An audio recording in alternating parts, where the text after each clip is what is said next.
as he has been in this position before in needing crucial wins. Meanwhile, they've drawn their first tiles here. For those who are just joining, they have an even record, but David Gibson's win-loss differential is significantly bigger in a good way than Ian's, so he just needs to win one of the last two games here, and then he is our North American champion for 2016. Ian must win both games in order to become champion. I'll give you an idea of what happened in the rest of the division. We know that David lost and Ian won, so putting them both at 22 and 7, the lead, the spread has shrunk from over 1,000 points. From 1916 now for David Gibson to an 1173 for Ian Weinstein. So doing the math very quickly, it's about 743 points difference from over 1,000. Joel Sherman, who was in 4th place, I believe, played. I'm trying to see who he played. He didn't play Mac Meller. Mac Meller lost with a score of 407 to 502. And Joel Sherman won with a score of 394 to 342. So they flip-flop places, and Joel Sherman is now in 3rd place. It would be impossible for Joel actually to come in first or second. In 1st place. Is that correct? I think I'm doing the math right. Because David and Ian are playing each other, naturally someone's going to win. So someone is going to go to 23, and Joel can only go to 22 wins because he's now at 20. So Joel cannot win the tournament, but he actually can come in 2nd place very, very, very easily. And Mac Miller is in 4th place with a spread of 1,195 to Joel's 917. So we have some very, very, very exciting games coming up for you guys. So Ian has changed 7 tiles, and it's just gone to something else very bad as well. He's got 7 consonants now, as opposed to the W plus 6 vowels. Either way, it's pretty bad. And this is an example of the Q without U rule. He traded a U, and of course he got the Q after that. Something that we joke about disparagingly. Yeah. All right. So Tav is a very, as you know, very defensive play. Doesn't allow for, oh my goodness. So Raj and Tav already makes an interesting situation here. You need an A for Raja or an S for Tavs to open up the board here. In Collins, I believe Tava is good. Tava is good in Collins, yes. So that would have made life a little bit easier. So David Gibson is going for the balanced rack. Unfortunately, he has absolutely nowhere to play other than an 8, either to the T or to the R, because he doesn't have that A and he doesn't have an S. And David Gibson has drawn a blank to add to his already strong rack. Should be interesting to see what he chooses. Well, he has delayed or. And Leotard, but I doubt he'll play that because of the E being slotted into the double-double lane. Although a D is a little bit harder to bingo through, but well, Leotard scores slightly Ulster, more, right? and Ulster as well. I think it's probably, well, we'll see. Ulster gives 2 double-double lines, though. It does. So I think we're going to see delayed or Leotard. I think Leotard is the right play. Leotard leaves the E in the double-double line, and I guess it depends on how offensive you feel in this case. Do something. I mean, he's got to open regardless, so. He could just keep passing until he gets the ideal lane, but I don't think that's going to happen. He could. Ian's probably going to have to change here. There's really like nothing he can play. I'm not sure why he's wasting time on it. Yeah, there we go. All gone. This classic cruelty from David Gibson in closing the board up. Without doing a big iteration, the first suggestion from Quackle was just to get rid of the Q because the other tiles are so synchronous. I don't think that was the right play. Okay. And Path, no, you're not allowed to flip the table, but at this point in time, I would be thinking thoughts like that because it's not the best start for Ian, who needs to win both of these last several games. Now remember, that's exactly what I was about to say. Remember that, oh, there you go. Dave is in the bird seat. Bird cage? Driver's seat. He only has to do is win the one game. You can see how excited we are. At least I am. Then I'm screwing up the words here. Okay, he's decided to play delayed order. I personally would have liked Leotard just because it's a few more points. This is certainly a more defensive play in the sense that it leaves D and, well, actually maybe not, because the R is in the No, that's what double-double I'm line, saying. so. And leotard is puts the D on the triple letter. So, anyway, if somebody does, a full day analysis, I'm sure they can come up with the exquisite points as to why one is better than the other. Oh, aborted. That was another possibility, but to not open. So maybe he's chosen this on purpose in order to open up to double doubles, and this is the one he's chosen. Delator creates beautiful board symmetry so far here. Although, it kind of looks like a middle finger right now, which is probably what Ian wants to give him. Yeah, argue fire is all I can think of without even thinking. It looks like a middle finger. Thank you. Thank you for that imagery. It does. It also could be a gymnast. But they are all down in Rio competing at the Olympics Anybody right now. watch that last night? I did. Apparently, there's no other team in the world competing at the Olympics in gymnastics than the United States. Nonetheless, they are the best in the world for the women anyway. So it was delightful to watch them for sure. There's also some rivalry there. We don't always see the intensity between players on camera. Some of the friendlier or less friendly rivalries that happen, but Chad Close and Michael Phelps have a rivalry because of their last Olympics, where Michael Phelps got upsetted. But some of you may have seen there was a bit of shenanigans in the semifinals between the two of them. In the back room, eh? Mm-hmm. But Michael Phelps kept his cool. He ended up winning the gold, and Chad actually finished in 4th. So the internet has been merciless to him, actually. Yeah, he just fizzled right at the end. Yeah. Right? So in this case, though, David Gibson and Ian, they don't have any such aggressive rivalry. They are very good sports, both of them. And obviously we know these guys for years and years, and we love them both, and we'd be delighted if either of them won, and one of them will, it would seem. But David's won it how many times? At least once. I believe he's won once. Just the once? And that was, I believe, 20 years ago or more. So it's interesting that in half a generation he is very close to winning. Although he was in a really good position to win it against Nigel, and I know that's eating away at him. He has a chance to redeem himself. He was devastated, understandably, for not missing, but passing on Northing. He was playing against Nigel Richards, who some of you may know is a legend of our game, probably the best player of all time to have ever played our game. Easily. So even David, who is a phenomenal player, was feeling the pressure against Nigel that year. Yeah, and Ian's never won it, and he's been slugging away in the trenches all these years, and that's a lovely little play. Jagger scores fairly well for him here. Our UI is not the most ideal, but he certainly is looking to score and prevent the board from being easily closed. He certainly made the double-double a lot easier for David to hit. The thing with the double-double there is if it were hit by David with the right letters, he's just blowing the board, not wide open, but he's creating opportunities for the board to open, and then playing to the right of Jagger, that's going to open it as well. So Ian, meanwhile, is drawing got honed garbage. On her to the triple. There we go. Yeah, so he's going to open with honed.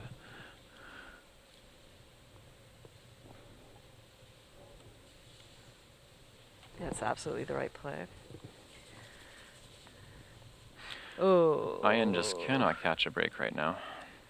Well, he's kind of a bit of the author of it by saving IRU, but that was a really, really ugly Very pick. Unfortunate. Yeah.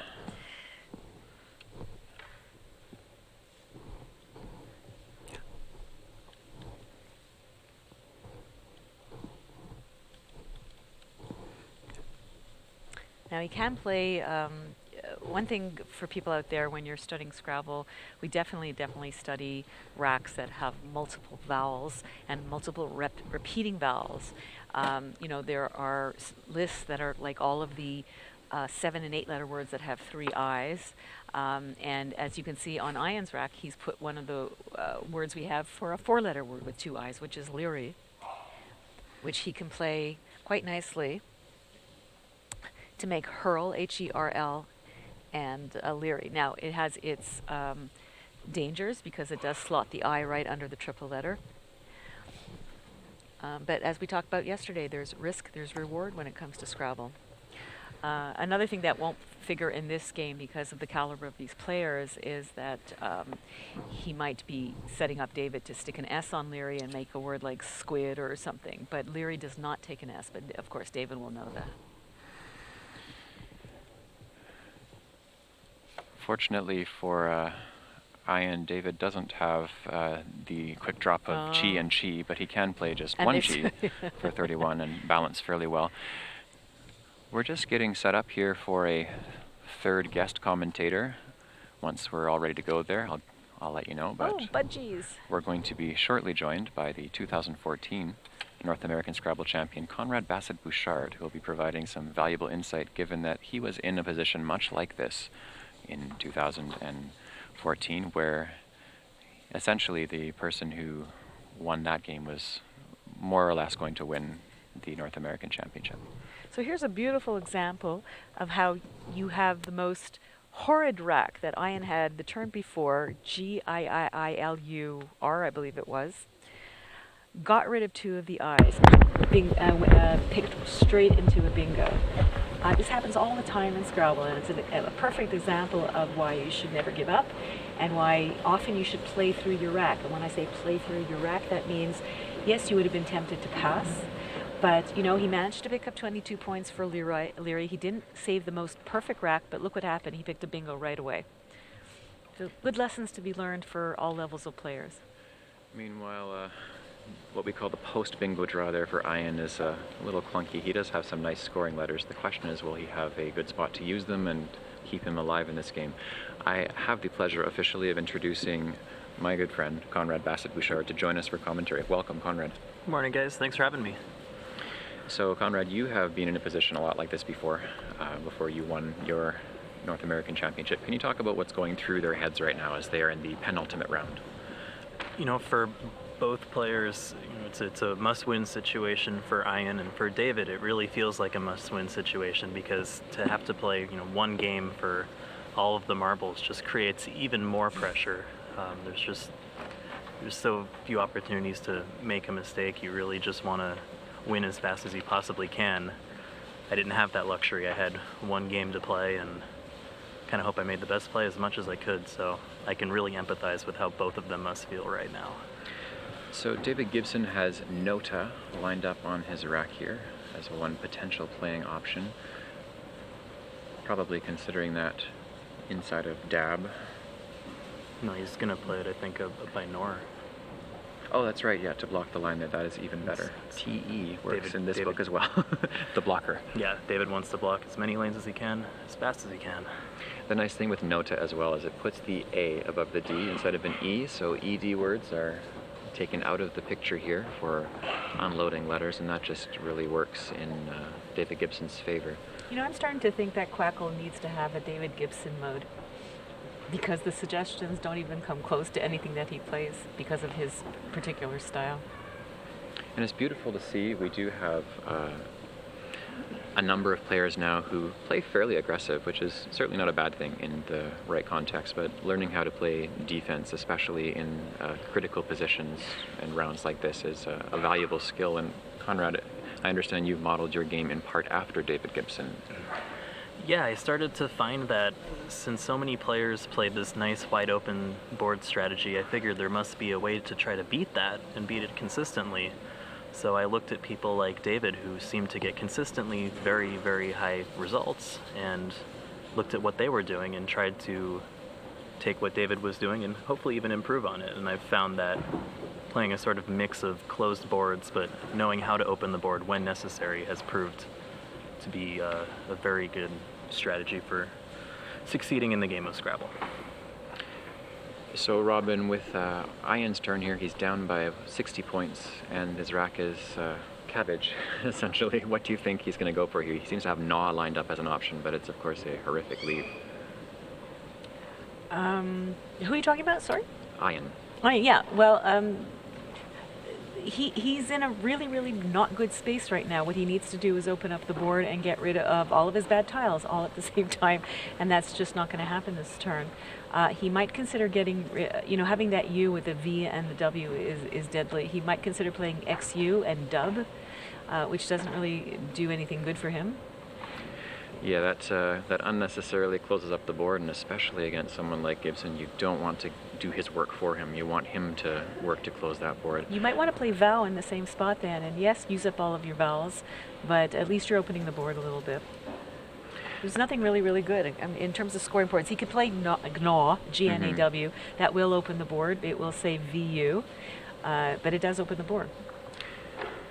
I think if you're going to keep a lead that's not quite as balanced and potentially clunky for another turn, GNAW certainly opens up one more crucial line on the board, because right now there are really only a handful. Of course, if you don't open the board now, if you pass, very likely run the risk of David playing something that will close the board even more.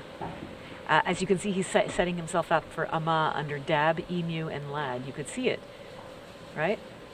That doesn't do much for Ian, because 1 doesn't take anything in front of it. So I'm not exactly sure what he's thinking there. He does have, if he's thinking several turns ahead, it seems kind of odd, but he could technically play Un1 and then have an X play next turn, but that seems to be I love that play.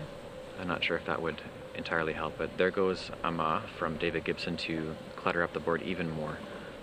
One of the benefits to making a play like Gnaw would have forced David's hand. He likes to make sacrifices to shut off the board. It's possible he might have made a sacrifice on, probably not that turn, but on a future turn that might give Ian a chance to get back in it just a little bit more. Ian continues to draw extremely poorly with the bat rack. He's in heaps of trouble, and there's not really much of anything to play on this board that would balance. He's changed twice already. That's certainly nagging in his mind as a psych out factor here, potentially, but a change is looking like an option he needs to seriously consider here, as there are not really any opening plays that will help him right now.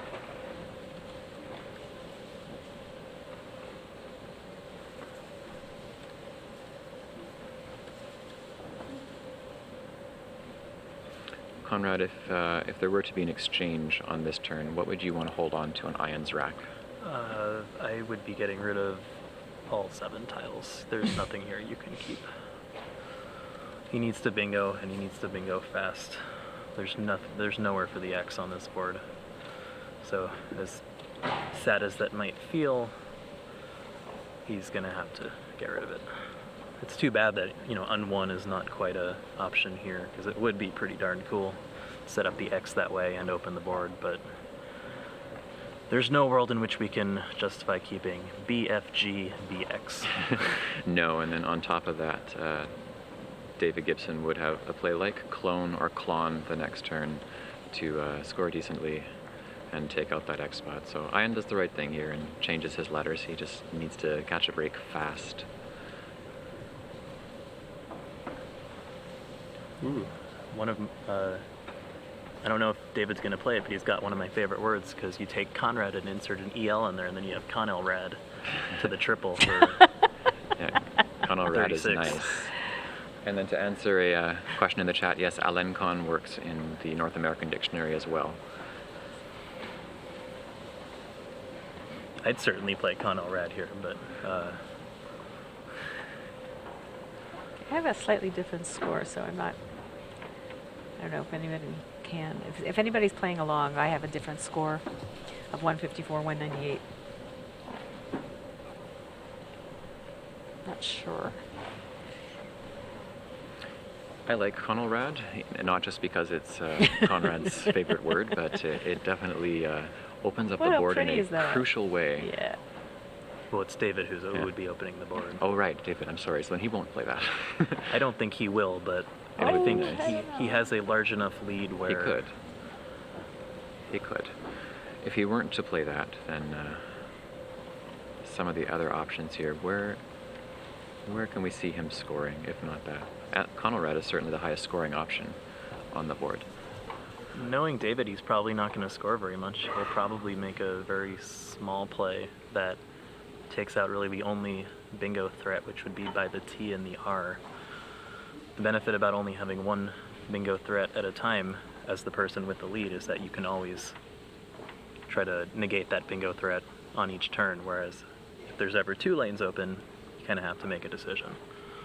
So with a two-tile play here, oddly enough, you would You would think of the C instinctively, but it actually doesn't really help here, as a play like car or cat opens up the S hook, and that doesn't need to be given away. Oddly enough, net is actually a decent idea to make things difficult. It would still allow for ES words for sevens in that lane, but of course the board would be opened up for Gibson to pounce, assuming that he draws well. We're seeing a beautifully controlled board here so far with, as Conrad said, just the one major lane.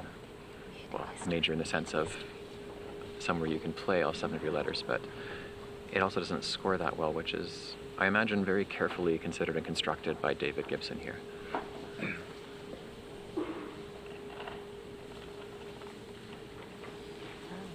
Okay. Pass twice to start.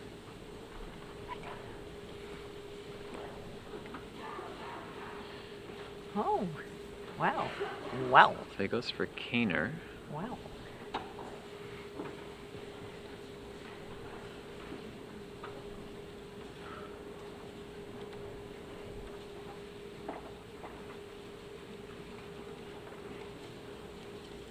There's no easy way for, yeah, G's is a good play there. There's no easy way for Ian to fork the top of the board after that play, so G's scores well, and he just needs to draw something extremely promising to keep him in the game, like maybe Howitzer or something. But even that isn't going to score a Well, I lot. think he's going to score off the Z. Yes. For sure. Images of the famed water zooey play Yes. come to mind. Although he already has too many eyes for that. Yeah, not picking what he needs to. Oh my goodness. Well, he had to open the board and score, so that was an absolutely perfect, situation, except for blowing through the better tiles.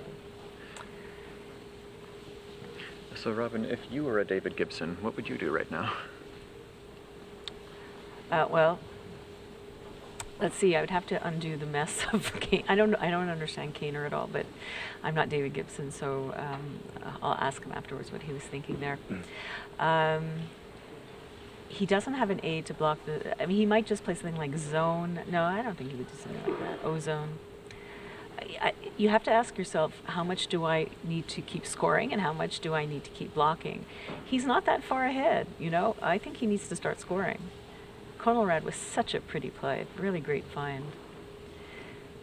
And then Conrad, if you were a David Gibson, what would you do?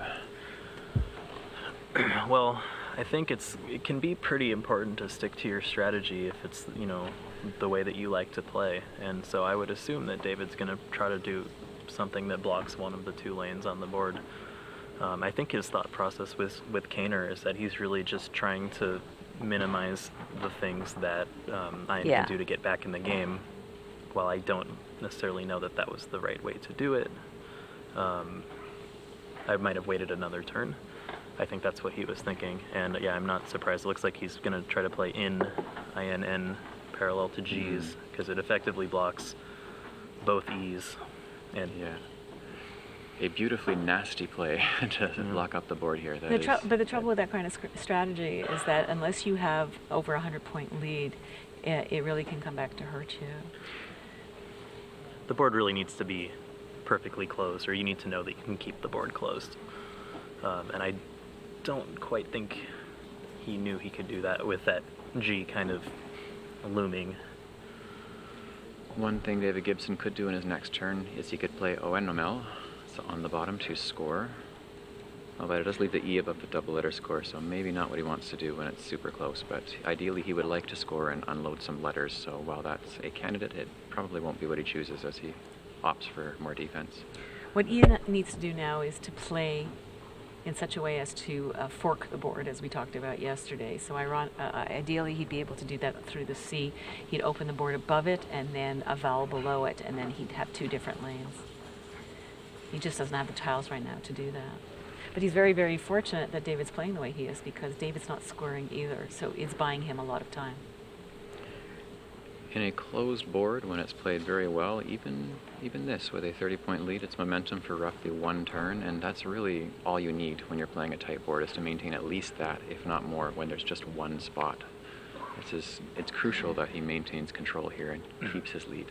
Well, David's going to block the remaining lanes on the board, minus that EN is a potential 9 threat with MOL, I think, that is right up David's wheelhouse of a play that he would make here. It does, in fact, effectively block all the remaining 8-letter lanes. And it also, if nothing else, saves an O for him to score with Oma on a future turn. And the nice thing as well is if Ian were to have an O for Oma, then he has an S remaining for Soma in any play to potentially strike back. So that's an example. When we talk about forward thinking, that's one thing to consider. Om is interesting. It doesn't leave the easy hook for Oma or Amma. And Conrad, why do you think he would have gone for that one? I'm actually completely at a loss. That goes against what I would know David to do. If I were making the play of my thought would be that if Ian doesn't have a bingo right here, it's going to be hard for him to open the board, and by playing parallel to Kaner, hooking ON next turn, you'd be able to really block the board. So this is the sort of risk that I think is reasonable to take. It's just not, it's not the sort of risk that David's usually willing to take. This is the sort of play I would want to ask him about after the game and ask why he deviated from his typical strategy. So one possibility is to start playing off that ATE, and bifurcate is one way to open up that whole right side of the board and leave the C open as well, and score some points and get rid of the F and B together. He's looking at gift and ton, which doesn't do him any favors. Really doesn't do him any favors. Yeah. Bifurate looks pretty good here.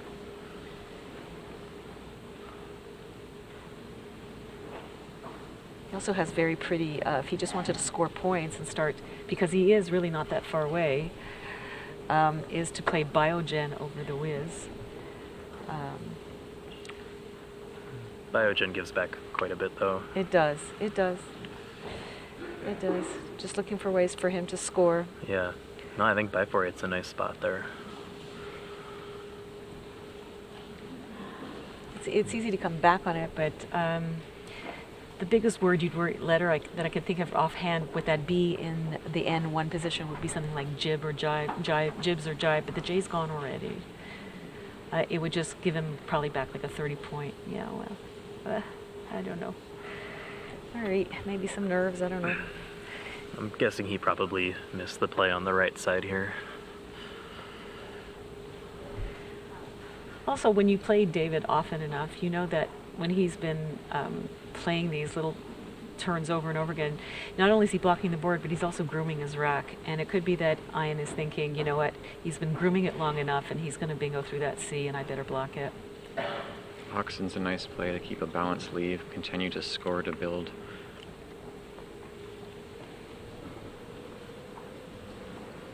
For any of you who like to play defensively and close boards, this is more or less a clinical lesson in how to do it fairly effectively. Now there is a bingo with that rack, and I think in this game us discussing bingos will be entirely theoretical. Although I see that David has sleeves on his rack. Is that with through an M he's got bottomry, which would have been very, very pretty.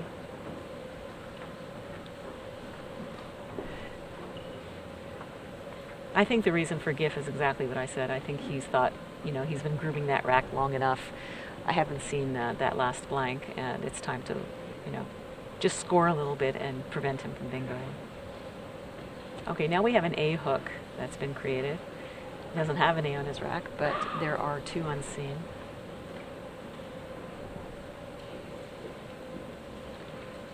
Yeah, basically when you're down late in a game like this, you just want to create opportunities for yourself that are hard for your opponent to neutralize. So even though he doesn't, well, I guess he did just draw an A, but he didn't have one, that's a tough threat to deal with. And a lot of the time when David tries to address that threat, he's going to have to open up something in the process.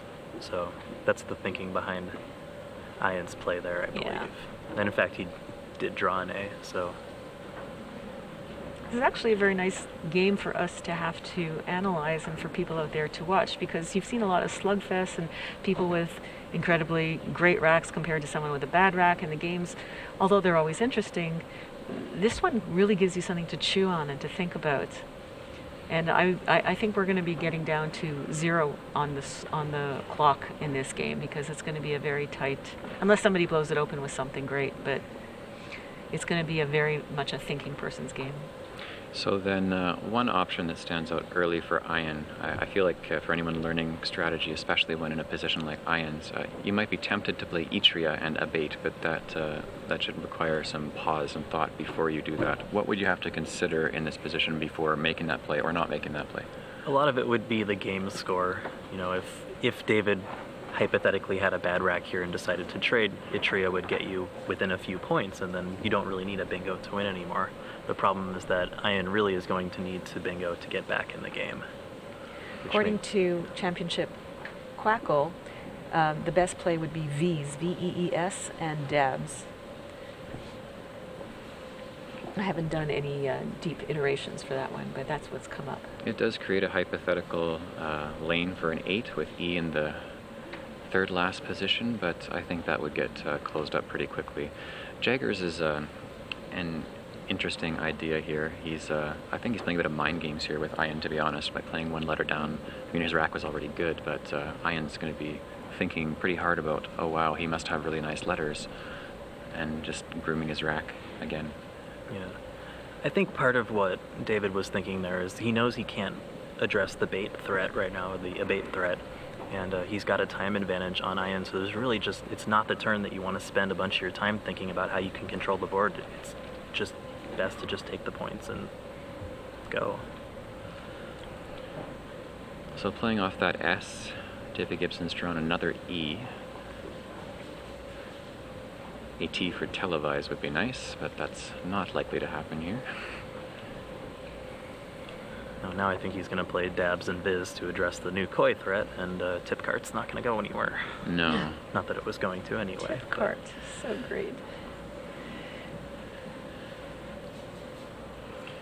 David Gibson's not going to mind leaving an unbalanced track here, because the board control and position here is just extremely important. He could play something else there like V's, but there's just not really any need for it, even though there's a very low chance of bingoing through the V or the E on the left. It's just unnecessary risk. V's VIS is totally fine and continues to score and keeps him in control. It's consistent with what David would play. One possibility is for him to play Picot, P-I-C-O-T, to the triple. I am more in favor, absolutely, of playing over the G, for example, and creating a second. Oh no, Picot's a fantastic play. That's like the best case scenario for him, because it opens up 2 completely separate lanes and saves the A for a bait. Yeah, so it keeps in the A. That's good. Pico scores very nicely.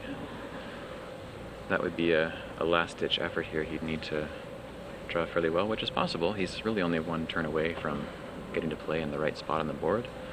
He sees tip cards, got it lined up, but naturally, Avis is a proper noun. Yeah, that's what I was thinking. So Avis is not going to go down here, as much as I'm sure he would love for it to be a word right now. I think Ian can safely notice here that, you know, David has played off 2 S's and that he probably doesn't have as strong of a rack anymore. I think you can sort of infer that David has made some sacrifices here with Viz, and in that way it would be a great time to open the board.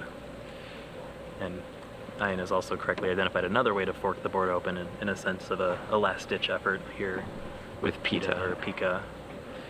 He's debating the merits of keeping 2 T's versus CRT.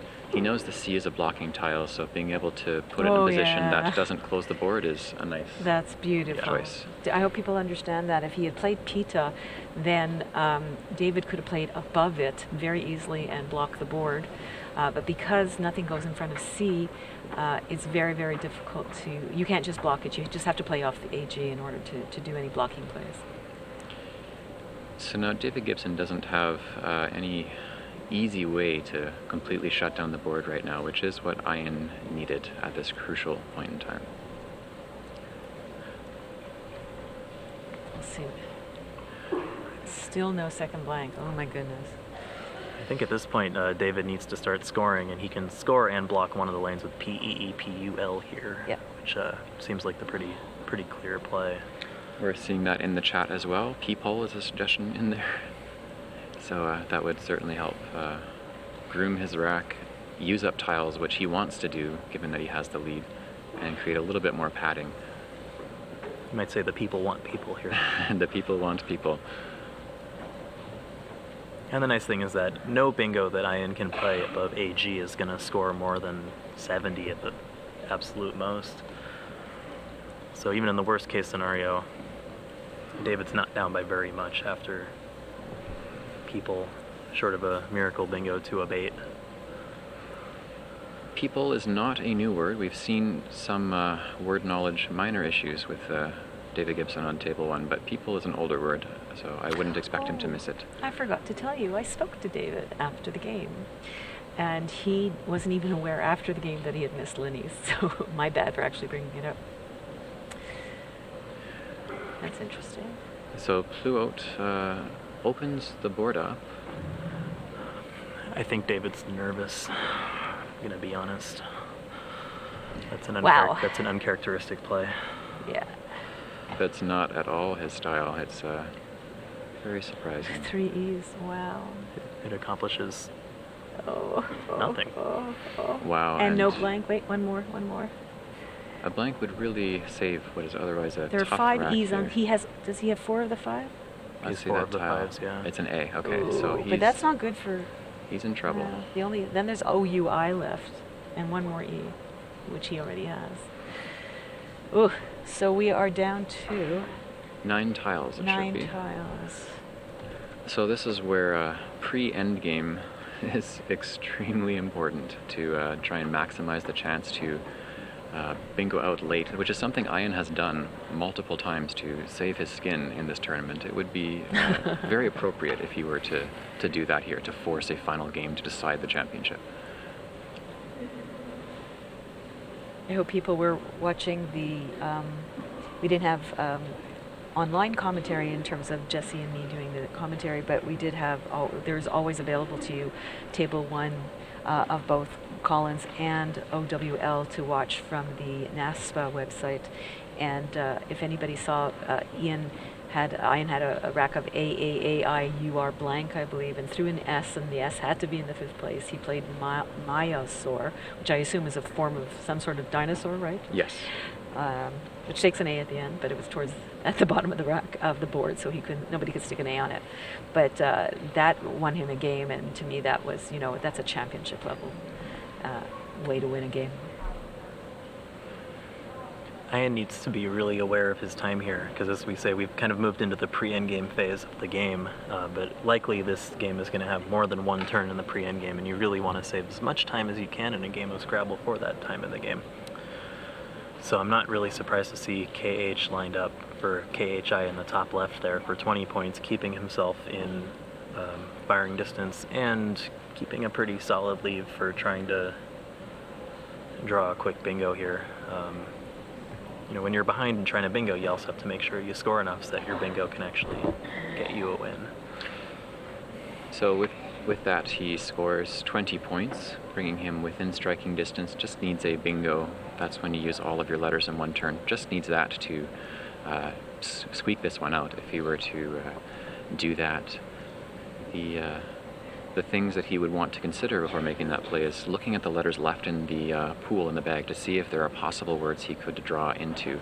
He does have dot here on the top and dag as one option that's immediately there. It's a nice break there. I wouldn't be surprised if David played a Aleph here through the L, but then we will really have a game if that happens. We're going to have a fantastic end game here. Oh my goodness. Could come down to what David draws on this play with that Can he blank play hanging absolutely around. anything that will block the AG? There's nothing really that would block it. Fee would be a balancing play, But but it- just opens the top. Well, but that's something to consider. Force him to play 1 below the triple lane. That's actually not a bad strategy.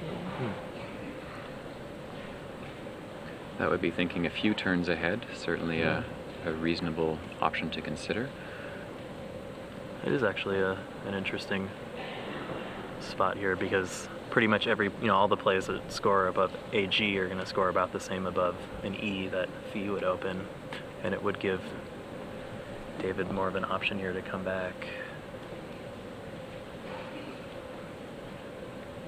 There are 7 tiles unseen.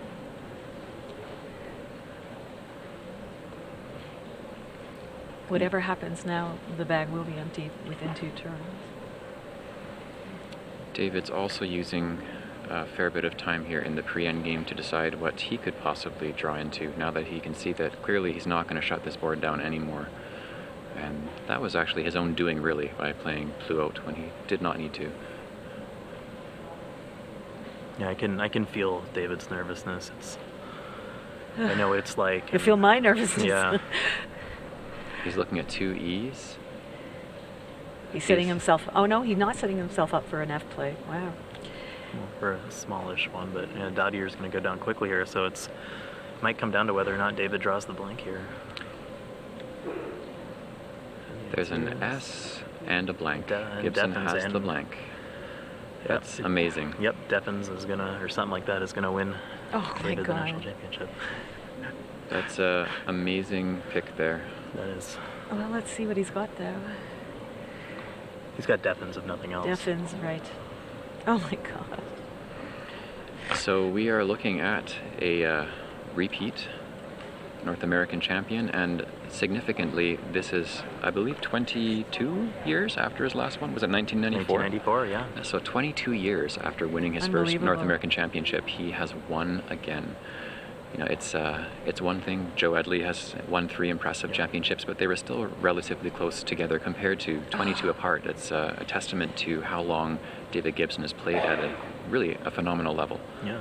I'm looking at what's left in the bag. ILUUY.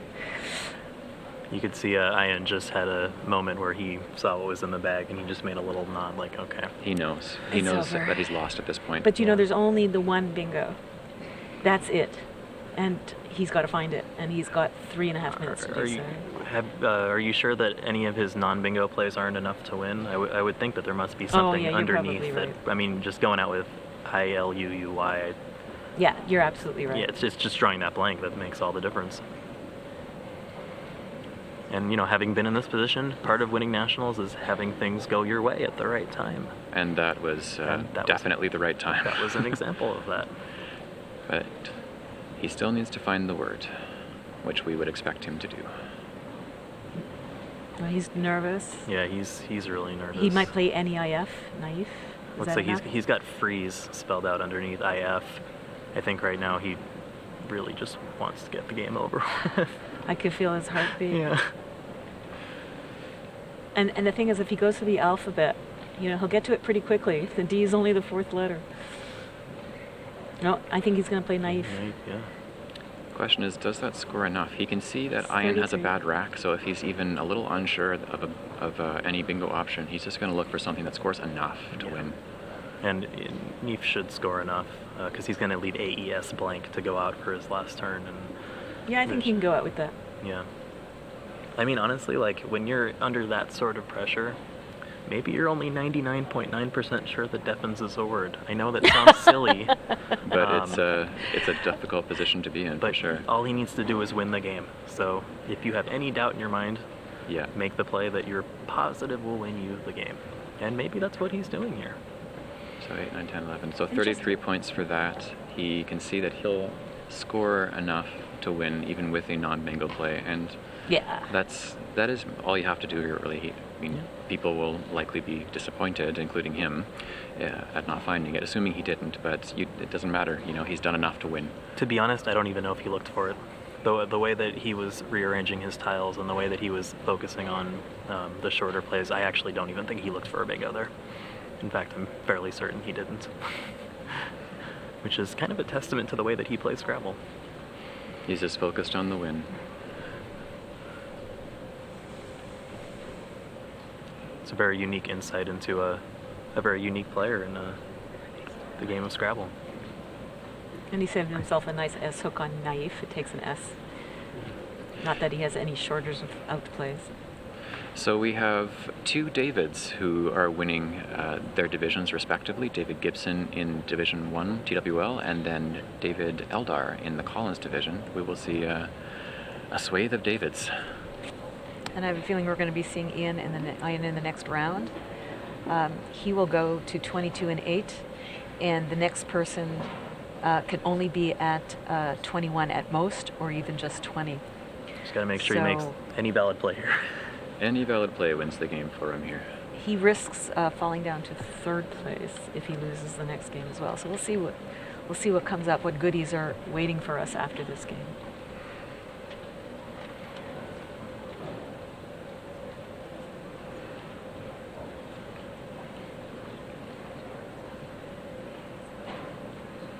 And he's just going for a decent scoring play there. He's just going safe, making it an S. No doubts there whatsoever. And could you feel the oxygen in his lungs? And there we see the traditional shake of the head and after the shake of the hand. And he's just keeping it calm and collected here, but finally gets to relax as he's overcome really a recent demon in losing a championship that by all rights should have been his, and this time around has done what he needs to, played exceptionally well all week to secure the 2016 championship. Yeah. Doesn't have to be pretty. At the end of the day, you just need to score more points than your opponent, and that's what he's done. And as someone he's been a big influence on my game and the way I've played Scrabble, it makes me really happy to see him win again. It's just really awesome. And the most humble, sweet guy you can possibly meet. There's not a single person in Scrabble who would not immediately think, when you say David Gibson, self-effacing, generous of spirit, brilliant of mind. He's a worthy representative of our game. And people out there who are thinking of playing Scrabble, parents out there, these are the kind of people that we breed. Just lovely, lovely people, and it's a wonderful game. And get your kids involved, get yourself involved. I was just talking to somebody who's a college professor in Boston, and he's slowing down his career, and now he's found a new love of his life, which is Scrabble, and he's got something to do now on weekends and something to look forward to. So it's available to everybody at every level of play. Just come and play. It's a marvelous, marvelous game. So with that, we still have one more round of coverage to provide live at Table 1. It will be a game that doesn't decide first place in Division 1, but it will certainly decide some of the places just below to see who will cash in specific positions. We're going to find out the pairing there fairly soon. Hi everybody. So we are going into a bit of a longer break like we did last time because they have to do the pairings just right. We're seeing Conrad is leaving us. We want to thank Conrad Bassett-Bouchard for his outstanding contributions to Scrabble and to the commentary last round. And we're going to go for a break. It's going to take a little bit longer because they do have to get the pairings